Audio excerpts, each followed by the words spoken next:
欢迎来到著名歌手频道。我很高兴您订阅并分享该频道。为什么周深没有自己的原创作品，还能这么火？周深是一位年轻的歌手，他以独特的嗓音和演绎风格赢得了众多听众的喜爱和认可。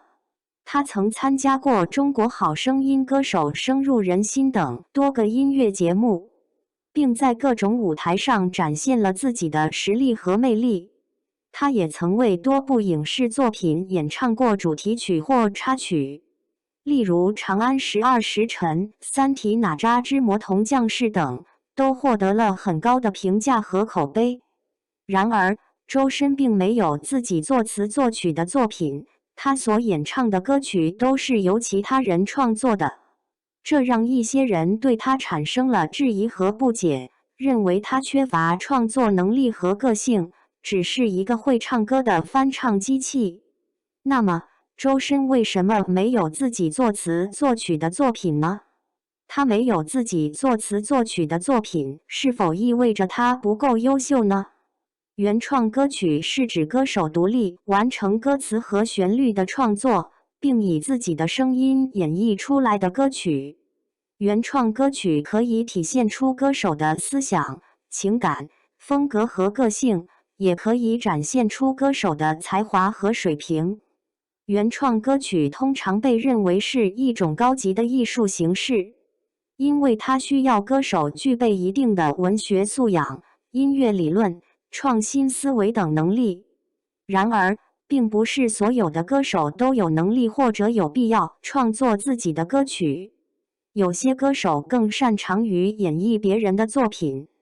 有些歌手更喜欢与其他人合作共同创作，有些歌手更注重于表达自己的内心世界。不同的歌手有不同的选择和偏好，并没有一个固定的标准或规则来衡量一个歌手是否优秀或成功。周深虽然没有自己作词作曲的作品，但这并不意味着他没有创作能力。事实上，周深从小就接受了专业的音乐教育，他在中央音乐学院附中学习了声乐、钢琴、小提琴等多种乐器，并在中央音乐学院本科学习了音乐剧。他对音乐有着深厚的基础和广泛的涉猎。他也曾经在一些场合展示过自己的作曲能力，例如在歌手中为自己的演唱曲目进行了改编，在声入人心中为自己的独唱曲目进行了编曲，在可他还爱着这个世界中参与了作曲等。周深不仅有作曲能力，还有很强的歌曲领悟力和演绎力。他能够准确地把握每一首歌曲的风格、情感和内涵，并用自己的声音和技巧来表达出来。他能够灵活地适应不同的音乐类型和语言，从古典到流行，从中文到英文，从国风到摇滚，无一不精。他能够给每一首歌曲注入新的生命和魅力，让听众产生共鸣和感动。周深没有自己作词作曲的作品，并不是因为他不会或不想，而是因为他有自己的理由和考虑。根据他在一些采访和节目中的表达，可以总结出以下几点：周深对于歌曲有着很高的要求和标准。他不想随便地创作一些没有质量和意义的歌曲，而是想创作出能够代表自己的风格和水平的歌曲。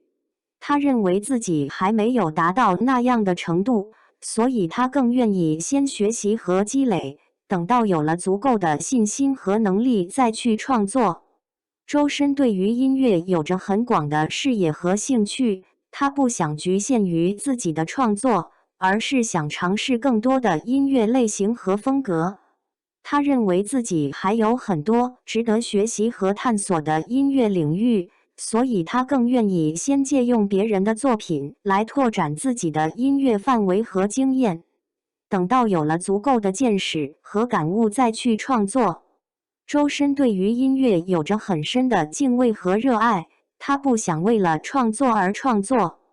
而是想为了音乐而创作。他认为自己还没有找到自己真正想要表达的音乐主题和灵感，所以他更愿意先静心聆听和感受音乐本身，等到有了足够的灵感和动力再去创作。通过以上3个方面，我们可以看到周深没有自己作词作曲的作品，并不是因为他缺乏创作能力或个性，而是因为他有自己的选择和偏好。周深虽然没有自己作词作曲的作品，但他却用自己的歌声成为了一种独特的作品。周深用自己的歌声展现了自己对音乐的理解、感受、态度和情怀。周深用自己的歌声赢得了众多听众的喜爱、认可、尊重和支持。